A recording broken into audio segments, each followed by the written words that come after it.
السلام عليكم متابعين. اليوم عندنا طريقة حلاوة كرات سميد الشوكولاتة بأسهل طريقة. تابعوا الفيديو. كوبين حليب، كوب سميد ناعم، كوب شكر، نص كوب بقراش، نص كوب كاكاو. ندمج المكونات على البارد.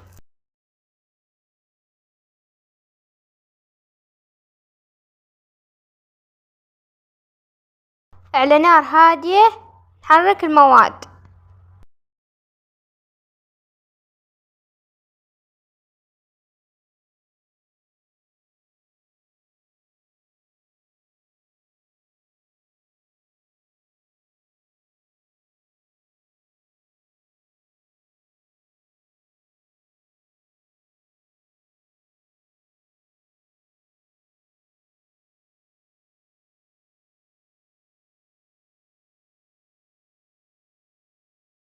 نحرك منه لما يصير هذا القوام عندنا هذا الشكل.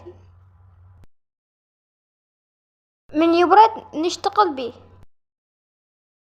عندنا هنا الزينة، شكر مطحون وبقراش حسب الرغبة، ونبدأ هنا نكور.